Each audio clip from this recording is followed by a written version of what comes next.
Next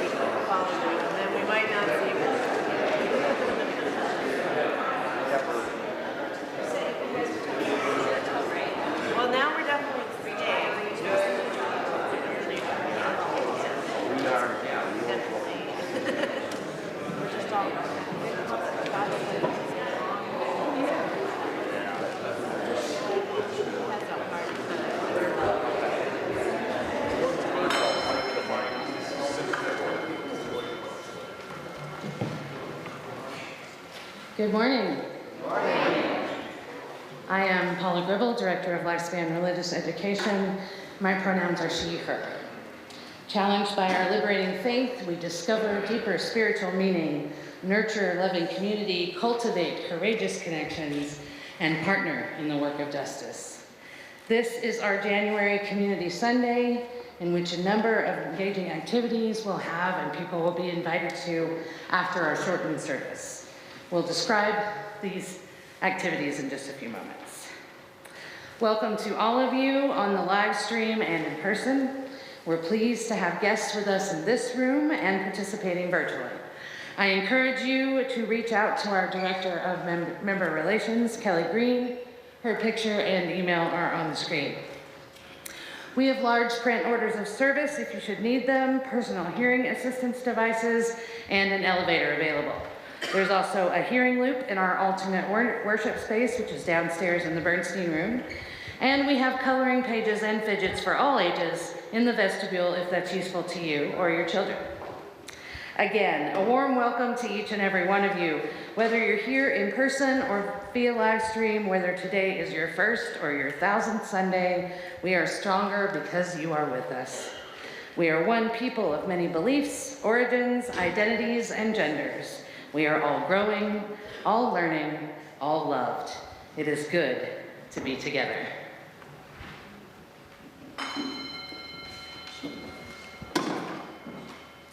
Again, good morning. So just a few announcements as we move into this time of worship and community building. There is, as always, so much going on here and beyond. So be sure to check your weekly Currents newsletter for a full list of ways to jump in and get involved. Join us today after the service around 11:30 for Credo. John Burns will be presenting. It'll be downstairs in the Bernstein room. Likewise, there are a number of exciting opportunities for adult religious education coming up. Please go to Currents for details or visit the ARESD table in Freeman Hall after Community Sunday activities today. Next Sunday is going to be a big Sunday here at the UUCC. First, Greg Gerald of the Charlotte Redress Movement will be joining me up here on the chancel for worship. Through reflection and story and song, perhaps we'll light a spark for one another and perhaps we'll even fan the flames. After the service, you're invited to join Green Faith as we welcome two incredibly important and vibrant community leaders in the work of climate justice right here in Charlotte. Tina Scholl, the UNCC Director of Public History, and Ebony Lockett, the founder of Harvesting Humanity, will share a presentation and discussion about all of the intersections of climate justice and how we can combat the impacts of it right here and right now. There'll be activities and ways to engage for people of all ages, and all are welcome next week, January 26th, after the service. Please see the Green Faith during the coffee hour or look up more information online. This is important work, and it'll help us get ready for the UU Climate Justice Revival. You might have heard me mention the UU Climate Justice Revival a time or two up here over the last few Sundays, and it is coming right around the corner. On Saturday, February 22nd, from 1 p.m. to 5 p.m., we'll gather right here with community leaders and one another for an afternoon of learning and doing, connecting, and getting excited about the ways that we all can reimagine together. And no, this isn't just about climate justice, and no, this isn't just about solar panels or how doomed we are. This is about revival, and all are welcome to come. If you are wondering, what could you possibly do in the face of this crisis? This is a revival for you. If you're ready to get connected to local issues and local solutions, this is a revival for you. If you, like me, often feel stuck or inactive in the face of climate justice, let's get together and do something about it. There'll be activities for all ages, opportunities to create together, break bread together, sing together, and face this moment together. So be on the lookout for how to register for the event, and most importantly, mark your calendars. All that we do in service of building the beloved community.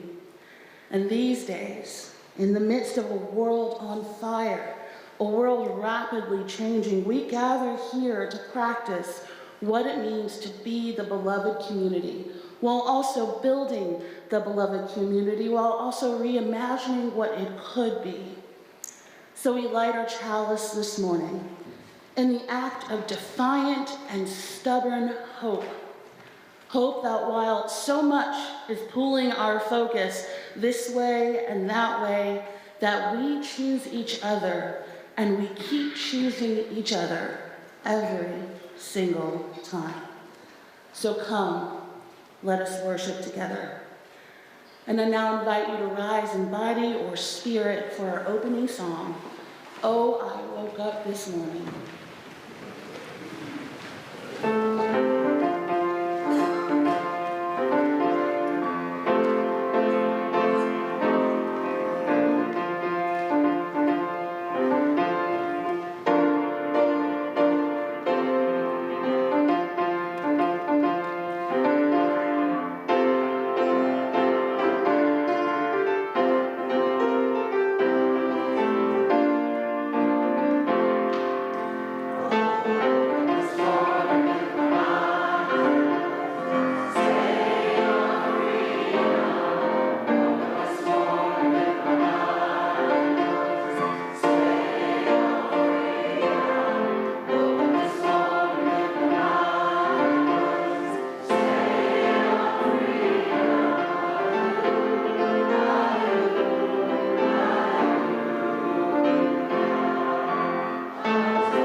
This morning's reading is an adapted excerpt from MLK's writing, Staying Awake Through a Great Revolution.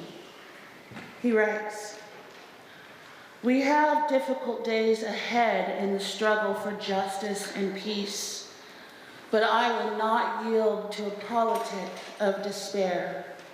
I will maintain hope even as the cards are stacked against us. This time, we really will confront a Goliath.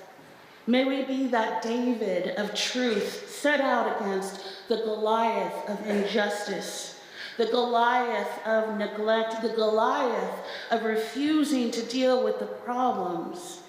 And may we go on with a determination to make this place the truly great nation that it is called to be. I say to you that our goal is freedom.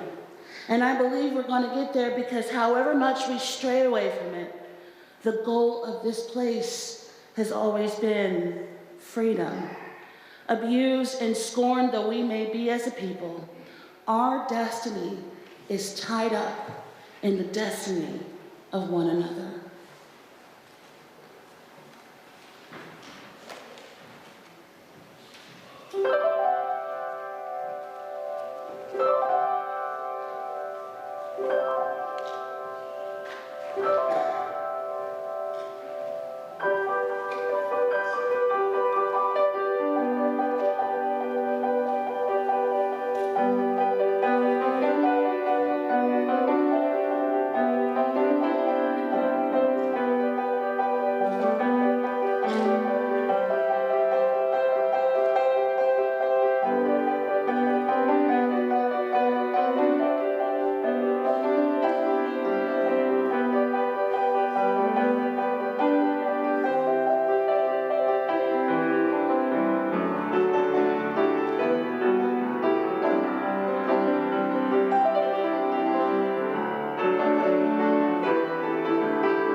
I can never be what I ought to be until you are what you ought to be. And you can never be what you ought to be until I am who I ought to be. This is the interrelated structure of reality.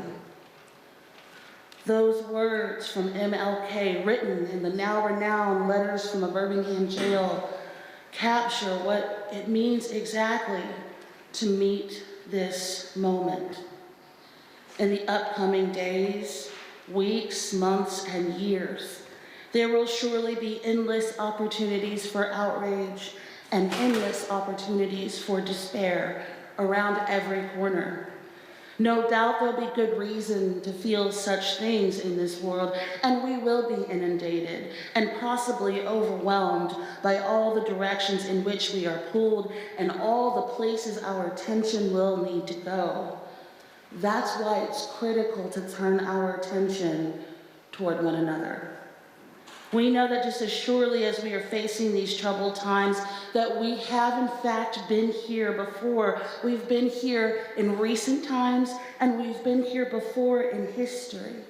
And in every period of time, in every period where injustice seemed to be swallowing us whole, it has taken the people of that time to gather together, to work, to create the change most needed. During the next several weeks, we'll spend time during the Sunday service exploring what it is that we each have to offer and what it means for each of us and all of us to meet this moment authentically. We won't come up with any answers, and we won't find the one right way to meet this moment, but together we have the opportunity to create transformation with and for one another.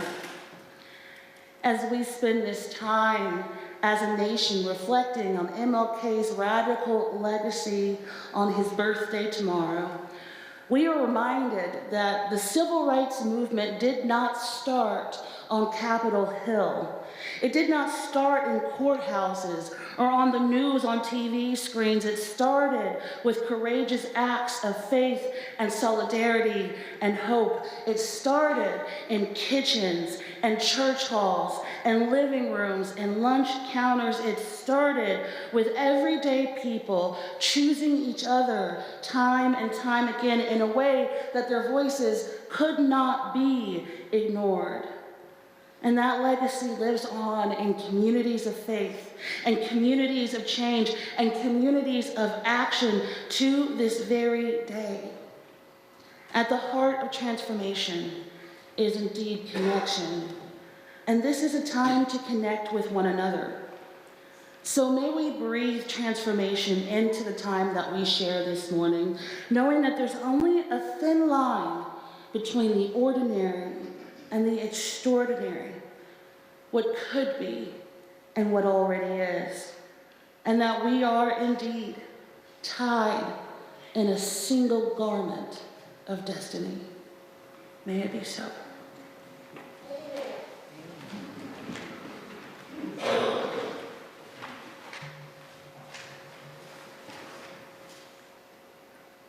Please join me in a time of contemplation.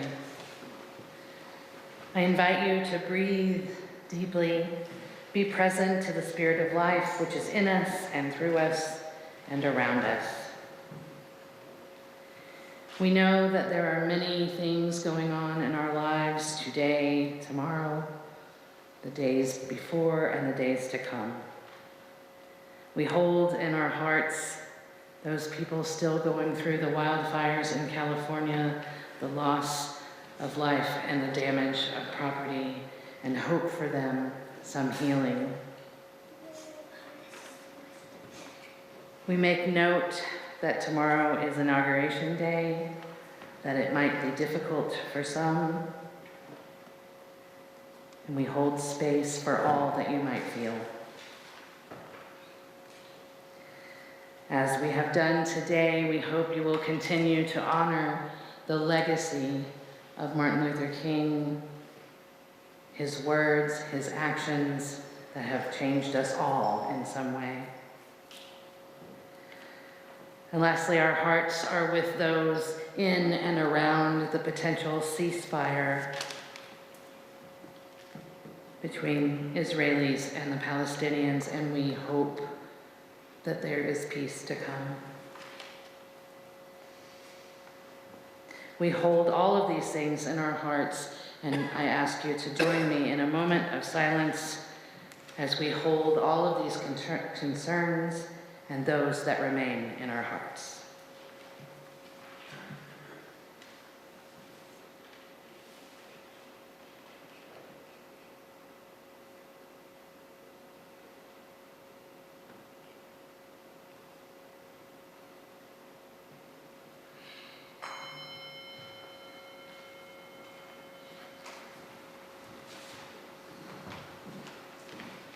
I invite you to a time of stillness, of contemplation, a time of deep belonging and grounding, inviting you to close your eyes or lower your gaze, soften your gaze, and join me in a time of prayer.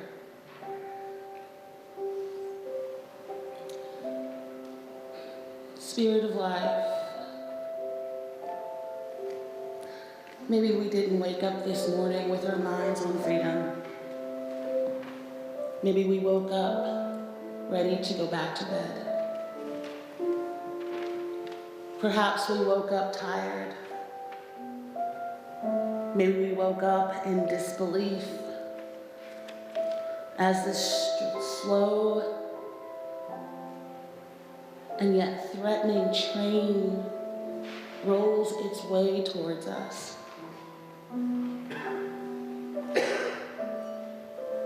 Perhaps we did wake up this morning with our minds on freedom. Perhaps we woke up ready to face the challenges of a world and a place that we've been before. Spirit of life, maybe we feel every kind of way that we could feel. Perhaps there's no one way, no right answer. But whatever answer there is, whatever hope there is, whatever faith there is, we find it when we gather together.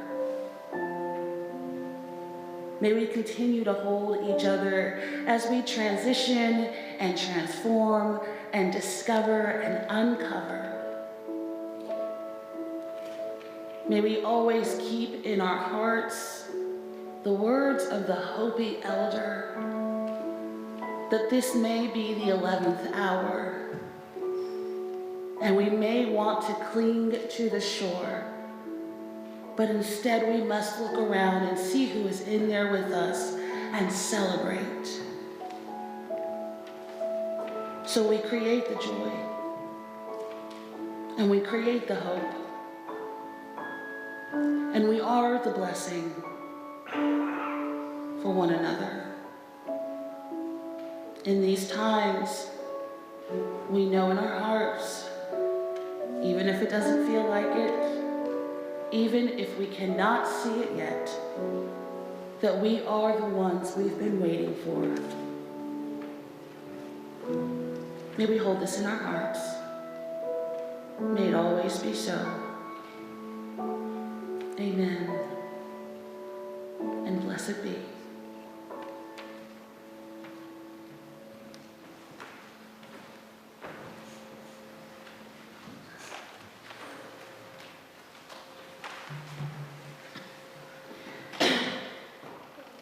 Generosity is at the center of our mission and vision, and it is through generosity that we live our values out loud.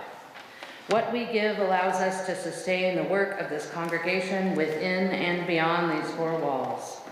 When we gather each week, let it be with this very spirit of generosity and gratitude, recognizing the blessing that is to carry the work forward together. There are many ways to give to our shared offering.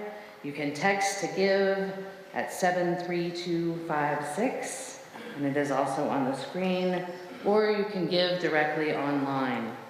You can also scan the QR code or give as the basket comes your way. Thank you for making this possible, with added thanks to our pledging members for their ongoing and generous financial support. Ushers, you may come forward to receive the offering.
Let us take a moment and enjoy the musician we have with us today. Thank you.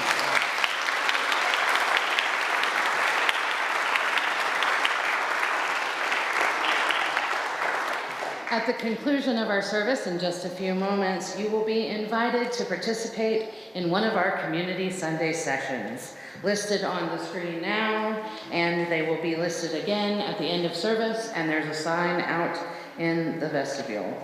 The sessions this morning are values-based end-of-life planning with the Memorial Endowment Trust, an opportunity to talk about how legacy planning and end-of-life planning are part of our UU values.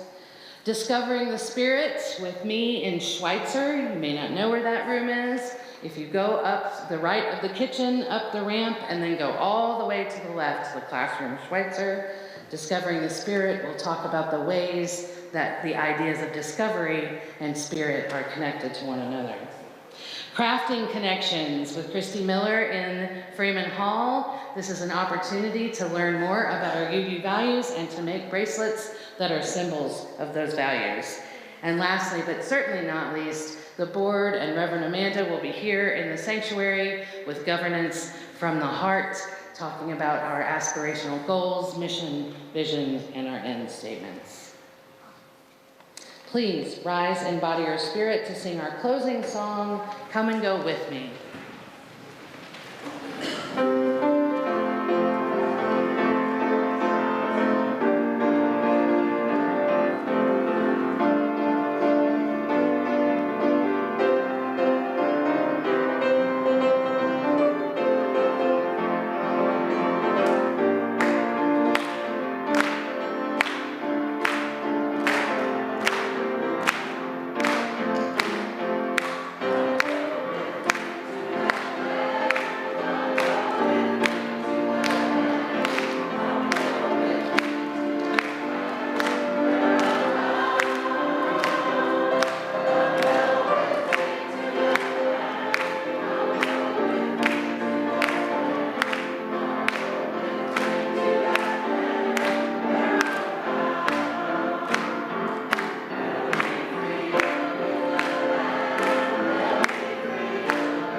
Join me in our closing words and our flame extinguishing.